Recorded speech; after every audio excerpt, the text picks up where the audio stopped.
He carried her 2 miles without setting her down once. The boots were the first thing I saw. Brown leather, cracked at the toe, one heel worn down past even, and they were pointing skyward, which meant whoever was wearing them was flat on their back in the middle of the Jornado del Muerto, with nothing but white rock and a sky gone white with heat to mark the spot. I was 3 days out of Doña Ana and a day and a half from any water worth the name. My mule, Cato, smelled something before I did. He slowed without me asking, pulled a little left, and that's when I topped the low rise and saw the boots. The rest of her was attached. A woman, maybe 30, lying in the only 2 inches of shade left in the world, thrown by a pile of dark basalt that was about as wide as a barn door and near as good-looking.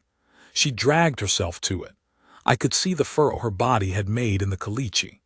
10, maybe 12 feet, which meant she'd had enough left in her to do that, and then she hadn't had anything left at all. I stepped down from Cato without deciding to. Just found myself on the ground, water skins already in hand. She wasn't dead. I could see her chest moving, slow and too shallow, lips the color of old leather. Sun had gone to work on her face and arms, that particular redness that comes before it goes white and starts to do real damage. Her hat was still on, pinned under the back of her head by the fall, and I could see it had saved her some.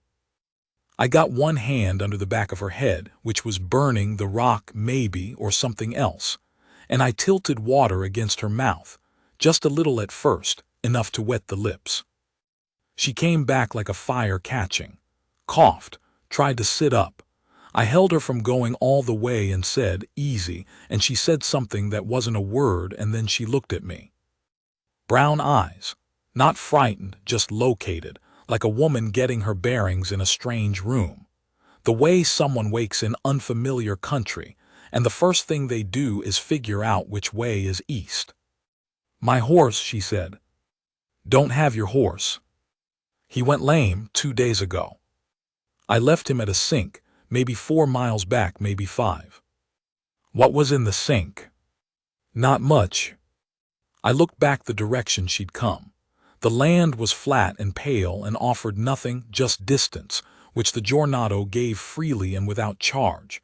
2 days without a horse in this country. I did the arithmetic in my head and didn't say it out loud. "You walked 4 miles in this," I said. "I didn't count." She tried to sit again. This time I let her. She got upright, blinked, looked at her hands like she was checking they were still hers, flexed the fingers. "Thank you for the water." I gave her more. She drank it steadily, not panicking, which told me something. Most people, when they've been that dry, they gulp until they're sick. She didn't. She drank like someone who knew the body needs time, small amounts, then a breath, then a little more. Like she'd thought it through ahead of time and told herself to be careful, and even in the state she was in she'd kept that. "How far to water?" she said. "Good water, 8 miles. There's a seep maybe 3, but it's alkaline. You'll keep it down if you're careful." She absorbed this, looked at her boots, then at Cato, then at me, taking stock, figuring the problem. "I don't ride double well," she said. "Nobody does." "I meant it wouldn't be fair to your animal." I looked at Cato.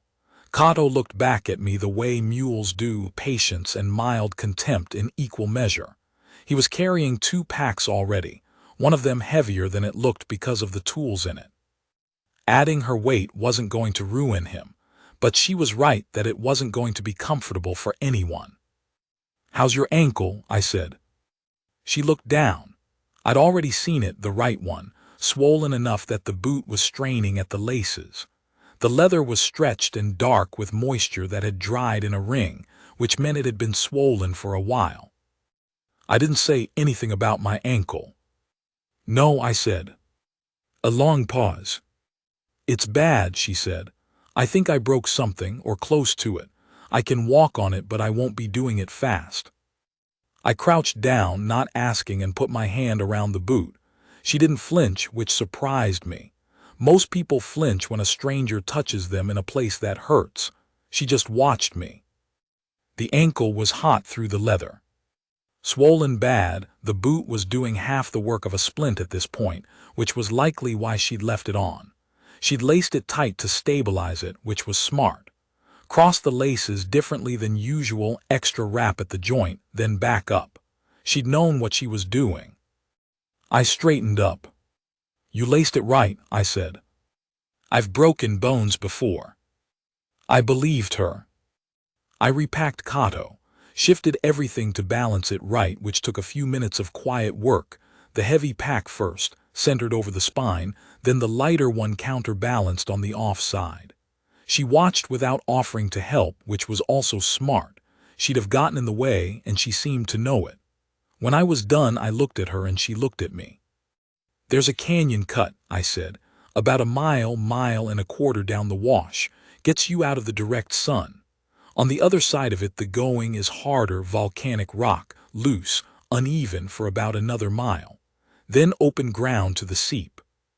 And from the seep, you let the mule drink first, then you drink, then we figure out the next 8 miles. She nodded. We started walking. She was limping, but she was moving, and for the first half-mile through the wash she didn't make a sound about it. The wash gave us some shelter. The banks were maybe 4 feet high and threw a little shade in the afternoon light, and the going was sand and gravel, not bad. I kept pace with her without making it obvious I was slowing down. Kato followed on the line, patient, his hooves muffled in the sand. The wash was quiet except for the crunch of footsteps and the steady movement of air that the Jornado does, not a breeze exactly, more like the land breathing. Hot breath. The kind that dries the inside of your nose. She walked without talking. I didn't fill the silence. There's a kind of person who fills desert silence with words because the desert makes them nervous, and a kind who doesn't, and she didn't. After a while that started to tell me something about her, same as the water drinking had. Then the wash narrowed and the footing went wrong, loose shale over hardpan, canted to one side, the kind of ground that rolls your ankle on a good day. The shale was dark gray and thin as plates, and each piece shifted under weight. She made it about 20 feet in, and then her bad foot came down on a tilted stone, and the stone went, and she went sideways with a sound she didn't mean to make. I caught her. She was lighter than she looked. Not small, she had the build of someone who worked outdoors, broad through the shoulders, tall, but she'd given everything she had to those 4 miles and there wasn't much reserve left. I had her by the arm and she was trying to get her feet back under her, her jaw set, her hands looking for something to brace against. I said, "Don't." "I'm fine," she said. "You're not." "I can walk." "Not through this, you can't." She looked at the ground ahead. I'd seen that shale from above when I first came through this morning, coming the other direction, and I'd picked my way through it slowly and still nearly gone down twice. That was with 2 good ankles and full water and rested legs and nothing behind me. I tried to picture her doing it in the state she was in, and I couldn't get the picture to work. She looked at the ground. She looked at me. She looked at Kato, who was standing placidly behind us, wholly uninterested in the problem.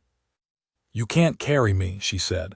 It wasn't mean about it, just stating what seemed like fact. I didn't say anything.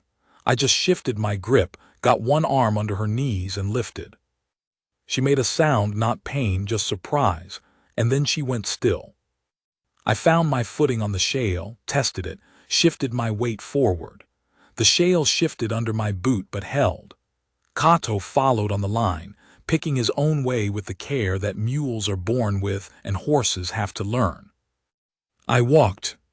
She was heavier than the first second had suggested and lighter than the math said she should be.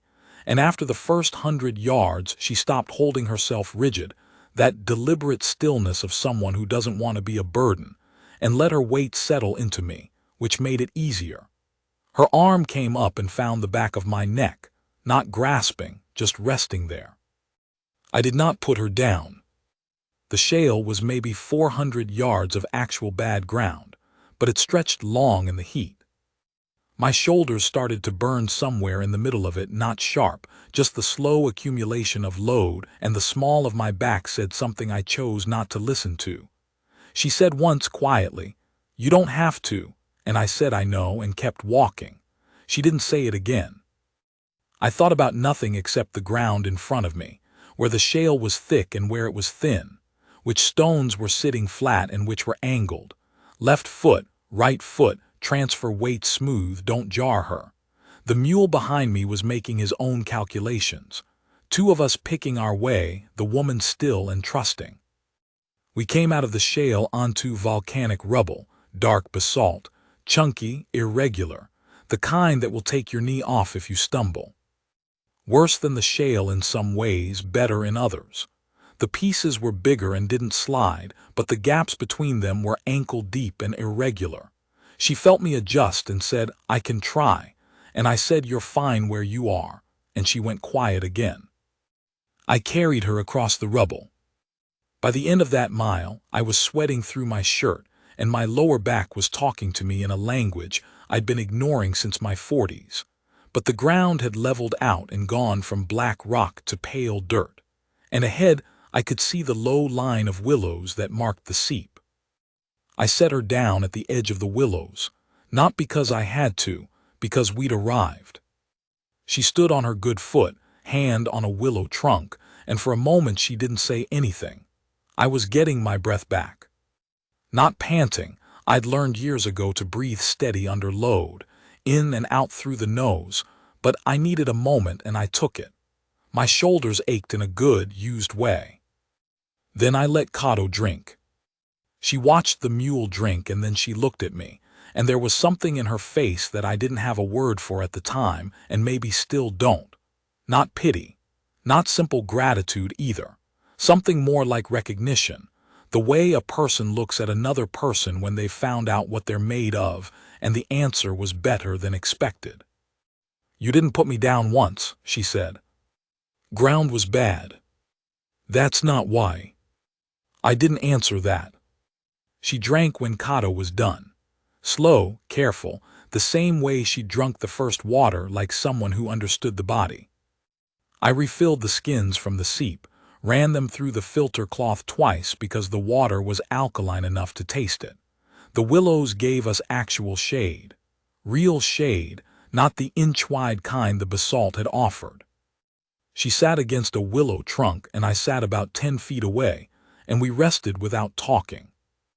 After a while she said, "My name is Clara." "Ned," I said. She nodded, looked at the mule who was cropping at something between the willow roots. "I'm heading to the Mimbers River," she said. "My brother has a ranch there. I was carrying papers." She paused. "Deed papers, the kind his neighbor is claiming he doesn't have, which would mean his neighbor gets the land."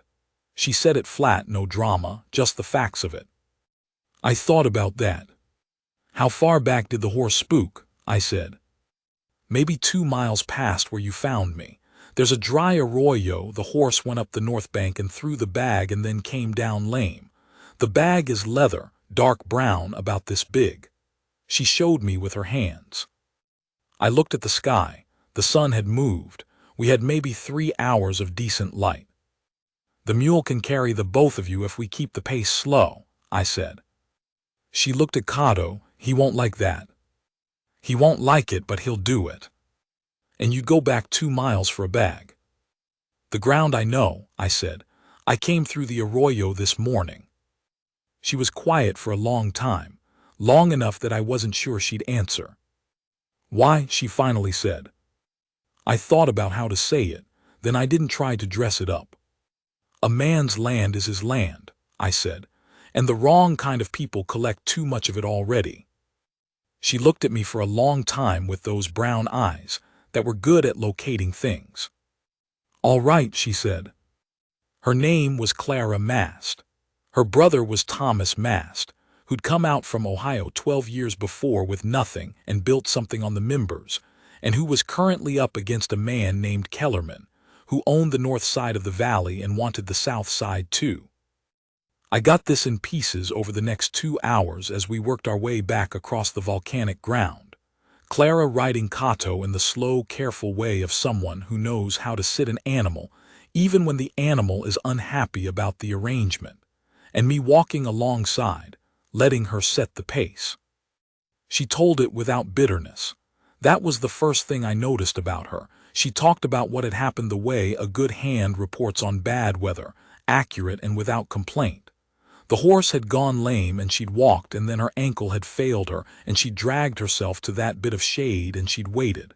That was all. The heat and the distance and the pain were just facts.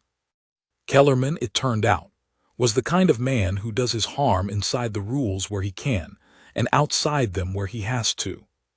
He'd been claiming for 2 years that Thomas's south pasture encroached on his grant, and that Thomas had no proof of the original survey, and he had a lawyer in Santa Fe who was patient and well paid, and who had been making things difficult at the county seat for long enough that Thomas was starting to feel it.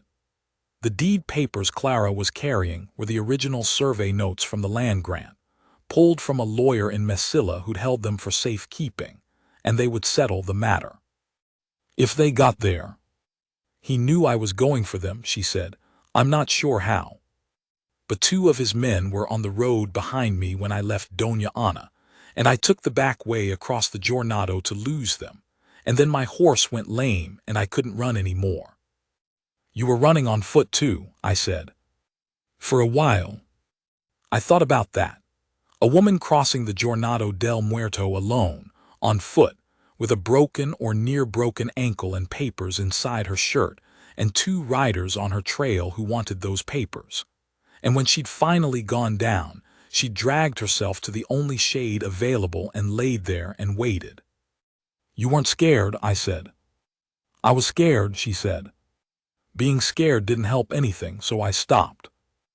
I thought about all the years I'd spent on bad ground, desert and mountain and canyon country, and how many times I'd had to do the same arithmetic she just described, and done it alone, the way you do. I hadn't expected to hear it put so plainly by someone who'd been flat on their back in the Jornado 2 hours ago. We found the arroyo without trouble. It was where she'd said, a deep-cut dry wash with crumbling banks, and a floor of white sand gone orange in the late light. Cato picked his way down the north bank without enthusiasm, and there, caught in the roots of a dead salt cedar growing out of the bank about 30 feet north of where we came down, was the leather bag. Dark brown, about the size she'd shown me. I climbed up to it. The bank was crumbly and steep, the caliche giving under my fingers in chunks, and I went up slow, testing each hold.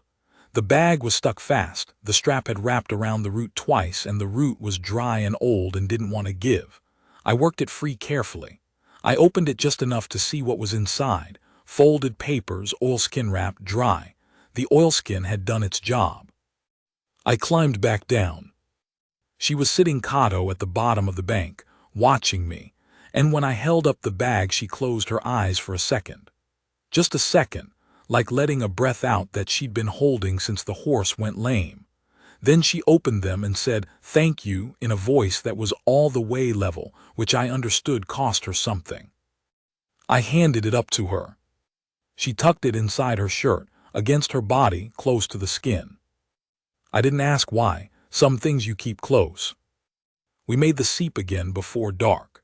This time I built a small fire from the dead willow sticks, just enough to heat water and make something from the provisions in my pack.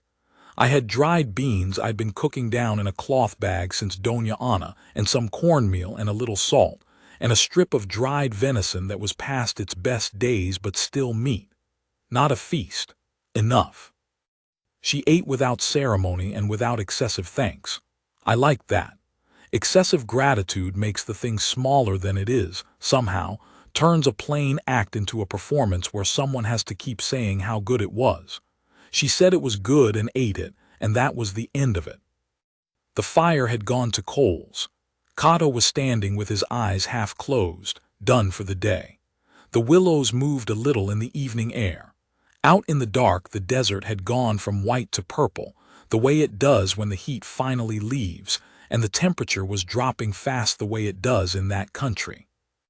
"You're heading north," she said, finally. Was. She looked at the coals. The Members River is east. I know where the Members River is. That's a long way out of your road. I don't have a fixed road, I said. Not this trip. She looked at me. I was looking at the coals. The ankle will be better in a week, she said, if I stay off it. But the papers need to get to my brother before Kellerman's man gets to the county seat, and that's 4 days. 3 if we ride long. She was quiet. You don't know me, she said. I know enough. That's not very much to go on. No, I said, it's not. She was quiet again. The coals ticked in the cooling air. Out in the dark, something moved in the willows, just a night bird settling. I can't pay you, she said, not until we reach my brother. I didn't say anything about pay. Men who do things don't do them for nothing. Some things aren't about pay, I said. Some things are about whether you can look yourself in the eye come morning. She was looking at me now. I could feel it without turning toward her. How long have you been out here? She said. On the road, I mean. I thought about that. Thought about the house I'd sold in Mesilla 8 years ago. The reason I'd sold it. The woman I'd buried before I sold it. The way the desert had started to feel more like home than any 4 walls, and the way that was maybe a comfort and maybe just grief wearing a different hat. I'd been slow to tell the difference, and by the time I'd figured it out, I wasn't sure it mattered. 8 years, I said. Alone. Mostly. She was quiet, then she said, I'm sorry for your loss. I looked at her. She was looking at the coals. How do you know there was a loss? A man doesn't wander the Jornado del Muerto for 8 years unless he's putting something behind him, she said. And you said mostly alone, which means once you weren't. I didn't say anything. I'm sorry, she said again. That's not my business. It's all right. It was. Something about the way she'd said it, matter of fact, no performance of sympathy, made it all right. She wasn't pitying me. She was just saying she'd noticed, and she was sorry, and then she was going to leave it where it was. The way a person acknowledges bad ground and then moves on, because standing in it doesn't improve it. I'd forgotten people could do that. Her name was Rosaria, I said. I hadn't said her name out loud in a long time.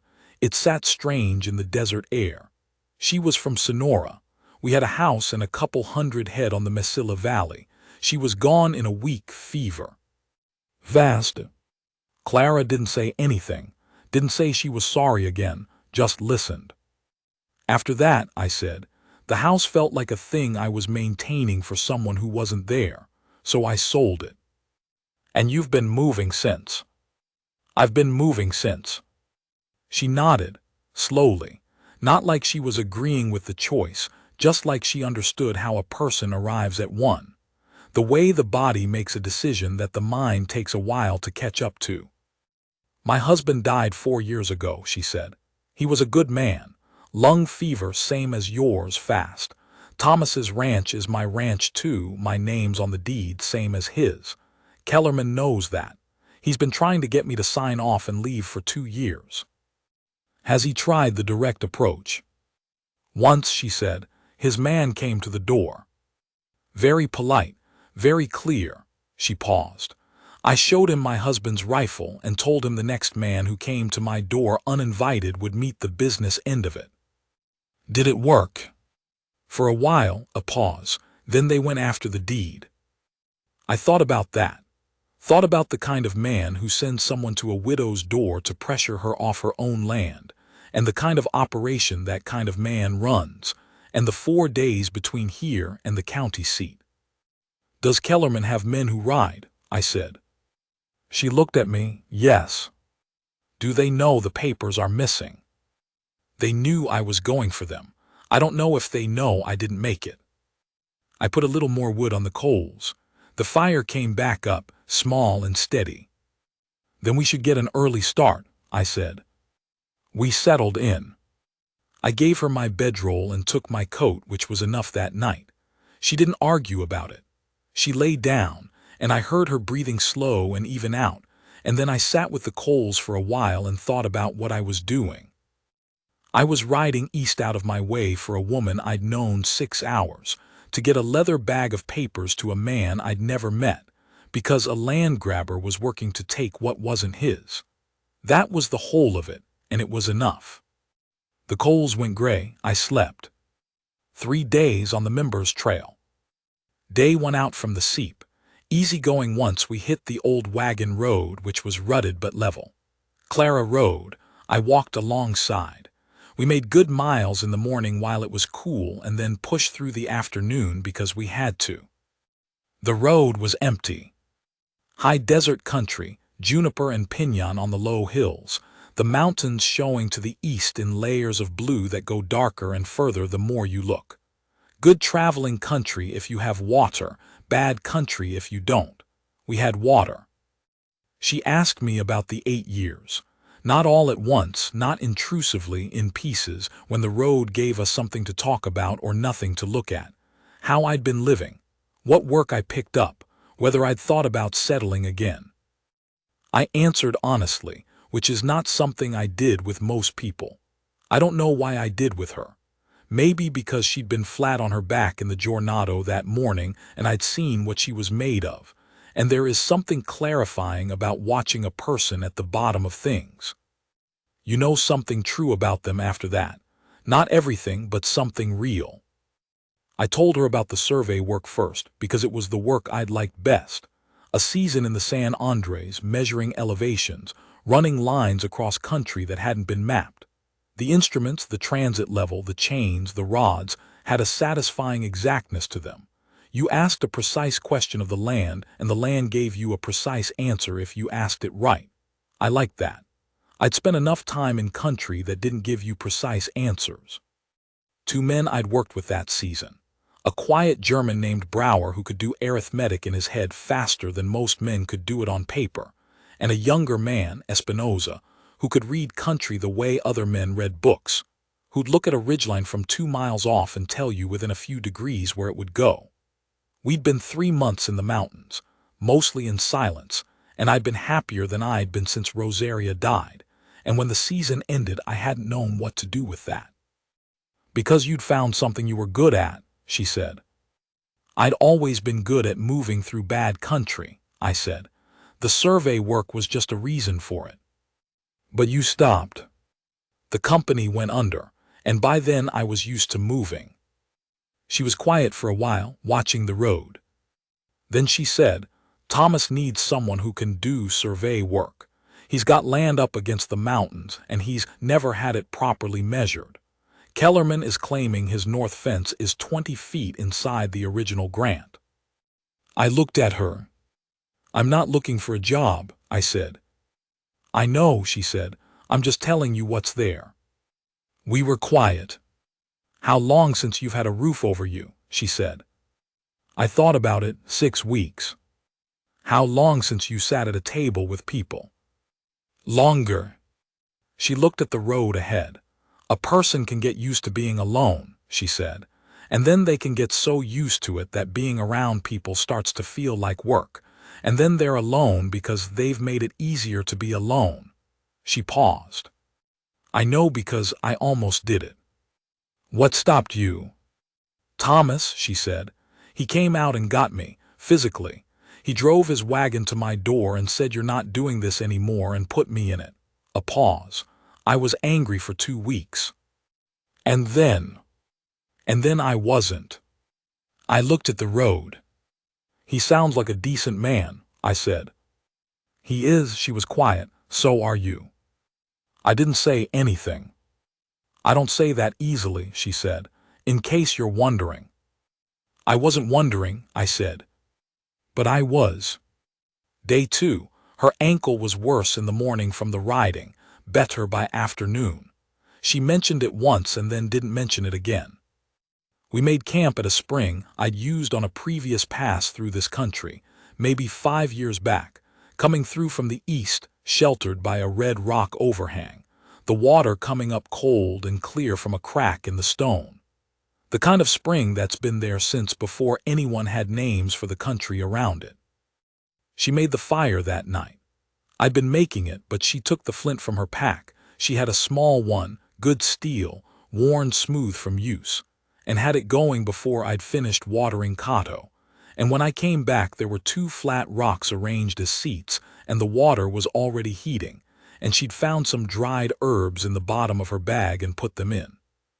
The herbs made the water smell like something from a different season, green and faint. I sat down and looked at the fire. "You've been feeding me," she said. "That's not right." "You had nothing." "I had something. I had time while you were seeing to the mule." I looked at her. She was watching the water. "Fair enough," I said. She made a better meal than I usually made for myself, which wasn't saying a great deal since I cooked the way a bachelor cooks after years alone, fuel, not food. She had a little dried meat in the bag along with the deed papers and some hard biscuit, and she combined it with my cornmeal and the herbs in a way that made it taste like a thing someone had thought about. I ate more than I'd intended to. She noticed. She didn't say anything about it, but I saw the small adjustment in her face, the thing that wasn't quite a smile but was close to it. After she said, "Tell me about the survey work, more of it." So I told her about how you set up a transit and bring the bubble level, and how the whole instrument is useless until it's level, and there are ways to fool yourself into thinking it is when it isn't. About how the chains stretch in heat and contract in cold, and you have to account for it or your measurements lie to you. About running a line across open country when there's no feature to sight on, just sky, and the patience it takes, and how Brower could hold a rod so still that you almost forgot there was a man attached to it. "The instruments themselves," she said. "You like them." "I do." "Why?" I thought about it. "Because they're honest," I said. "You ask them a question and they give you the same answer every time, and if they're giving you a wrong answer, it's because you're doing something wrong, not because the world is confused. Most things aren't like that." She was quiet for a while with that. "No," she said, "most things aren't." The fire burned down slowly. Neither of us was in a hurry to sleep.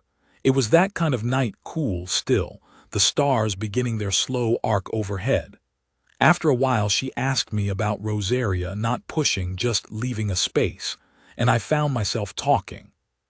About how we'd met at a horse fair in Mesilla, both of us there to look at horses, and she'd beaten me to the one I'd had my eye on and bought it before I could make an offer, and I'd been annoyed, and then I'd seen her laugh at something the seller said and stop being annoyed.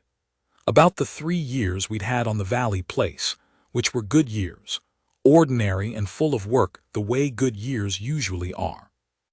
About how grief doesn't feel like one thing, it feels like 40 different things on 40 different days, and some of them are angry, and some of them are just the absence of a sound you didn't know you were always listening for. Clara listened to all of it, didn't fill the spaces, didn't reach for the bright side of it. "She sounds like she was good at living," she said finally.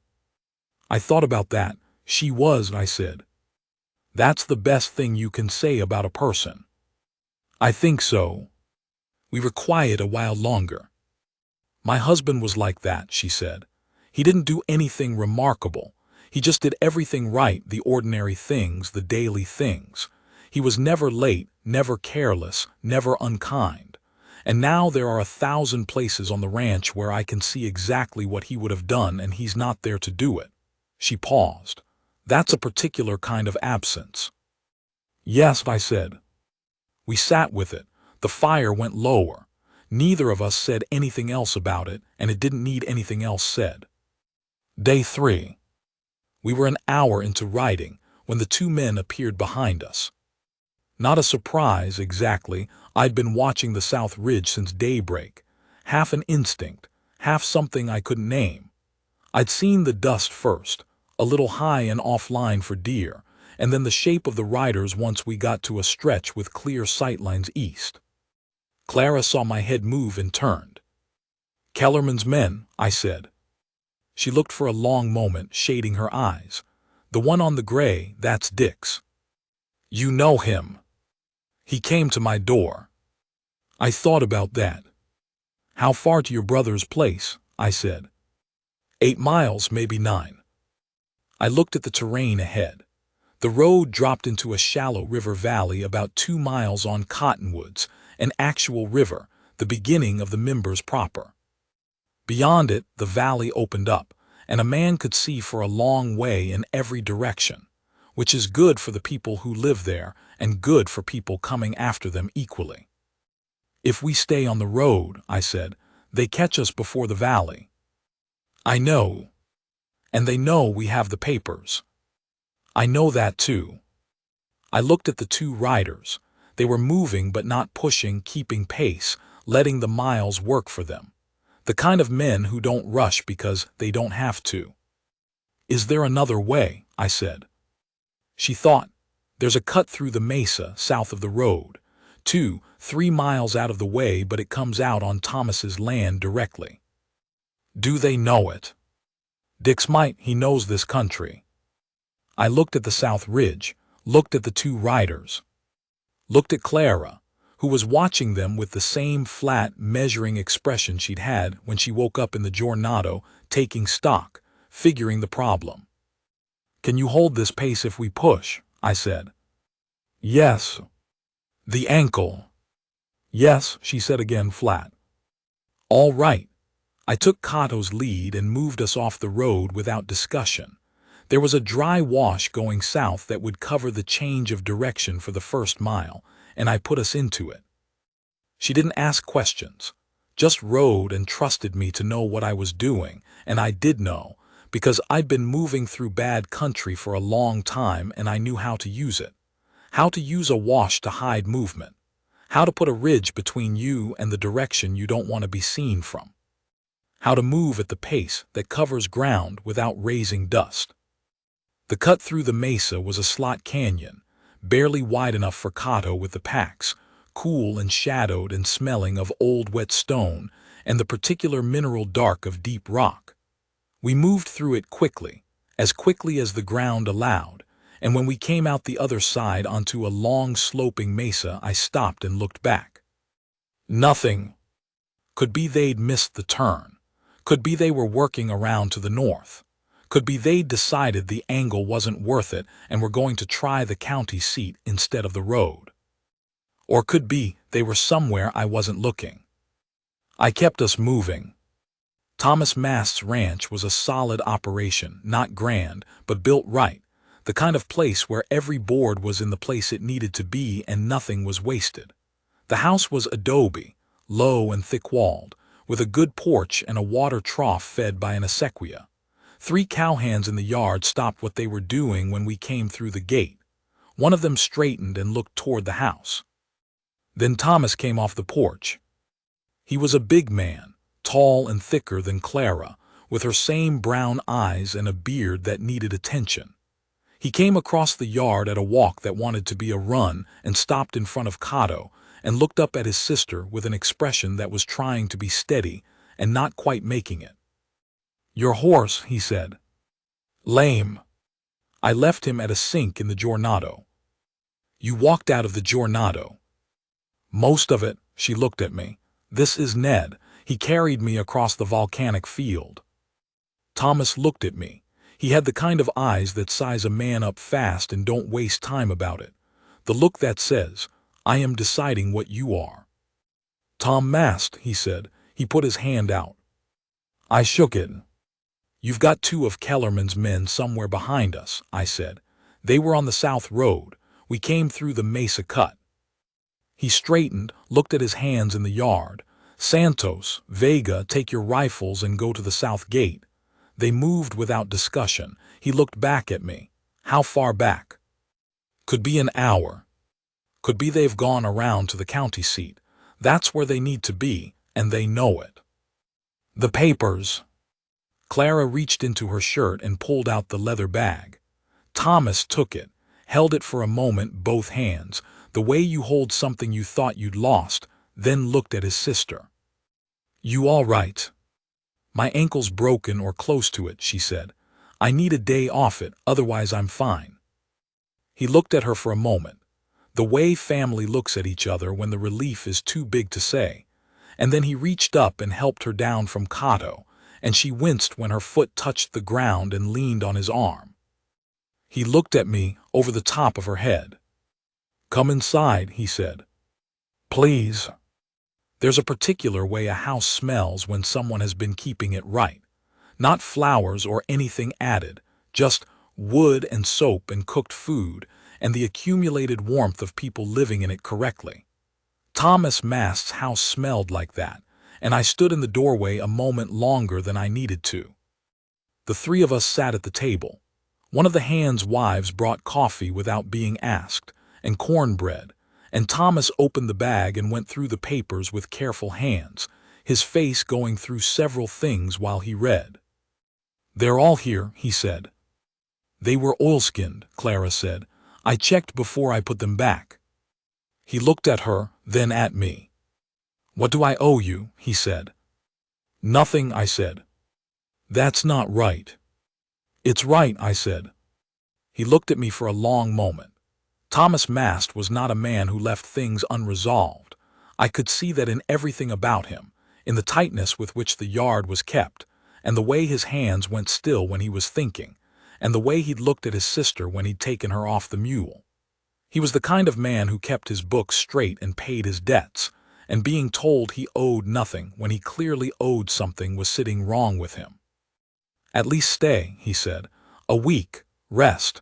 We can find you work if you want it or leave you alone if you don't." I looked at the coffee. Good coffee, dark and real. I'd been drinking roasted barley for 3 weeks. Then I looked at Clara, who was sitting across the table with her ankle elevated on a 3-legged stool and her hands around her cup and her eyes on me, and that thing in her face again, the one I still didn't have a word for. "I told him about the survey work," she said. Thomas looked at her, then at me. "She did. She mentioned it." "Our north fence is in dispute," he said. "I need the original grant lines measured. Kellerman's been crowding them for 2 years, claiming our markers are wrong. A man who knows the instruments, who can do the work proper, that's exactly what I need." He paused. "And he'd be welcome here, not just hired." I looked at the coffee. 8 years on a mule in the Jornado del Muerto. 8 years sleeping under overhangs and eating cornmeal and keeping the company of a mule who held me in mild contempt. 8 years of moving and putting things behind me and telling myself I was almost done with it, and then not being done with it, and starting to understand that maybe done wasn't the right measure. I thought about the slot canyon that morning, cool and smelling of stone. I thought about the sound of her voice in the desert dark, putting a name to things without apology. I thought about what she'd said about being alone, that a person can get so used to it that being around people starts to feel like work. And the way she'd said it, not as a judgment, just as a thing she'd been close to herself and climbed back from, and was maybe saying because she'd seen I was still in it. I said I'd need to know the equipment on hand. Thomas blinked. Then something moved across his face, not surprise exactly, but something like the relief his eyes had held when he'd looked at Clara over her head. He didn't make anything of it, just said, "I've got a good transit, German-made. 2 chains, both calibrated last fall. A level, flags and stakes. Notebook. I can get you a notebook. And someone who can hold a rod straight. Santos can hold a rod, he's steady. Then I can probably find your fence line." We sat at the table. Outside, one of the Hands was calling something to another in Spanish, the kind of afternoon work sound that a ranch makes when it's running right, purposeful and unhurried and ongoing. The coffee was good. Real coffee, not the roasted barley that was all I'd had for weeks. Clara was looking at her cup. Then she looked up at me, and her eyes were the same as they'd been that first moment in the Jornado, locating, finding the thing where it was, and she said, "Thank you, for all of it." "You thanked me already." "I know." She didn't look away. I wanted to say it again, now that I'm sitting at my own table. Her own table, Her name on the deed, same as her husband's. I looked at the table. Good oak, worn smooth by years of use. The grain of it ran east to west. "You're welcome," I said. Thomas stood to spread the papers out and check dates and measurements against some internal calendar, muttering to himself. Clara watched him a moment, then turned back to her coffee. "The survey work would take a week," she said, not asking, just observing. "Probably," I said, "depending on the terrain." "The terrain is hard," she said. "Volcanic rock on the north end, loose, uneven." I looked at her. She was looking at the table, but the corner of her mouth had moved just a little. I looked at the window. Outside, the light was going long and gold across the yard, that particular late afternoon color that the members' country does better than anywhere else. Everything warm and particular and exactly itself. The acequia caught it and turned it bright for a moment before the shadow moved. 8 years. A week was not 8 years. I said, "I'll need to bring in the mule." Clara stood, bad ankle and all, and put her cup in the basin. "I'll show you where we keep the hay," she said. It was 3 weeks before I measured the last of the fence line. Partly because the volcanic rock on the north end was worse than she'd said, and partly because Santos turned out to need a day and a half of patient teaching before he could hold the rod true, and partly, I'll say this plainly, because I was in no hurry. Thomas got the papers to the county seat on the second day, riding alone and hard, Dix and the gray horse having apparently decided the game was up and turned back south. The deed was recorded and filed, and Kellerman's claim was denied, at least for now. It didn't mean Kellerman was done, men like that rarely are, entirely, but the ground was settled, and the fence line, when I found it, was 3 feet inside where Kellerman had put his markers. 3 feet, it doesn't sound like much. Out here it's a different world. Santos learned the rod. By the end of the second week he could hold it level and still for as long as I needed, which is the quality you want, not speed, just patience and steadiness. We got through the north end in 4 days of careful work, and then moved to the east boundary and did that in another 4.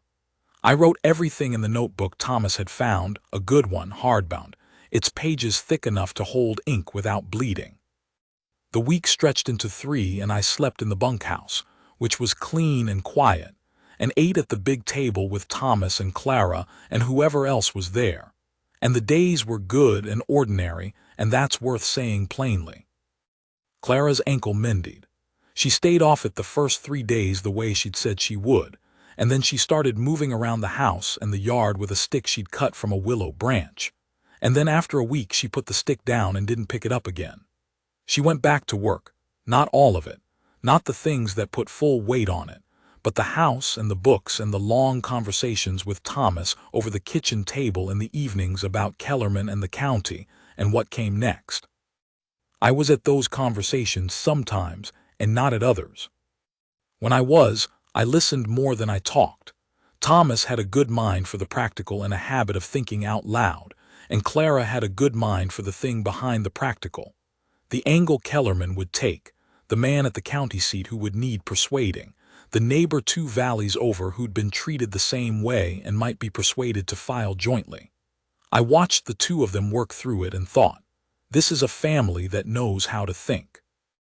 One evening about midway through the second week, Thomas went to bed early, and I found myself at the kitchen table alone with Clara and a pot of coffee that was half gone. She was reading something, a letter she'd been putting off, I gathered, from the way she read it with her jaw set.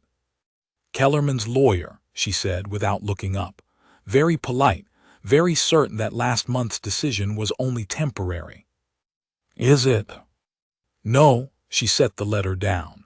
"But it will keep being not temporary until we make it expensive enough that it's not worth his time." She looked at the table. "That takes money we don't quite have and time we don't quite have either." I thought about it. "The survey notes are now on record," I said. "The original grant lines are established. That's a thing you have." "It is." "A lawyer in Santa Fe, who knows what he's doing can use that to make Kellerman's next claim hard to bring. The filing alone has a cost. She looked at me. You know lawyers in Santa Fe. I know the office of one, I said. I did some work for him, survey work 4 years back. He does land cases. He's patient and he's good. She was quiet. I could take the survey notes there, I said. I know the city, I know where the land office is. I've done it before. That's a long ride. I've been on a long ride for 8 years, I said. One more doesn't cost me anything. She looked at me steadily, that locating look. You'd come back, she said. I thought about it, really thought about it, the way I hadn't let myself think about anything in a long time. I'd come back, I said. She held my eyes a moment longer, then she looked at the letter. All right, she said. The evening near the end of the 3rd week, the survey done and the notes written out, and the fence markers set. I was sitting on the porch when Clara came out and sat in the other chair without asking. The night was cool, desert cool, the air clean after 3 days of something that had threatened rain and then gone around us. Stars out past counting. The mountains were a dark shape against the dark sky, just slightly darker than what was around them. When do you think you'll go? She said. Day after tomorrow, I said. I want to go over the notes with Thomas once more and make sure they're clean. He'll want to thank you again. I know, I looked at the stars. He can try. She was quiet. A nighthawk went over, the quick, irregular wing beat, and was gone. The room will be here, she said. When you come back, there's no reason to stay in the bunkhouse. I looked at her. She was looking at the mountains. That's a different arrangement, I said. It is, she said. People will notice. People notice everything out here, she said. They'll notice anyway. They've already noticed you've been here 3 weeks. A pause. I don't have much patience for what people notice. I looked at the mountains. When I come back, I said, it'll be winter. Almost. I've wintered in Santa Fe before. I know how cold it gets. And the members gets cold too, she said. But there's a fireplace in the room. I was quiet. A roof over me, I said. A good one. And a table with people. Every night, she said. I looked at the stars. The stars were the same stars I'd been sleeping under for 8 years, the same ones I'd been watching from desert camp and mountain camp, and the various places a man finds himself when he's been moving long enough. They didn't look different. The country didn't look different. What was different was that I was looking at them from a porch on the Mimbers River, with a woman beside me who had her own name on a deed and her own clear eyes and her own good sense, and who was not asking me to be anything I wasn't, just to come back. Clara, I said. Yes. I carried you 2 miles across the worst ground in the Jornado del Muerto. I know you did. I wasn't going to put you down. She turned and looked at me. Her face in the starlight was quiet and direct. I know that too, she said. I turned my hand over on the rail and she put hers in it, and it was warm, and neither of us said anything else. The fire in the house threw a little light through the window. Somewhere in the dark the acequia was running, the sound of it small and constant, the sound a ranch makes at night when everything is in its right place. I sat on that porch for a long time. The once wandering man with his mule in the yard and a woman's hand in his, and the mountains turning dark behind the stars, and the road to Santa Fe waiting in 2 days, and the road back after that. That's exactly what it was. There's nothing more to say about it than that.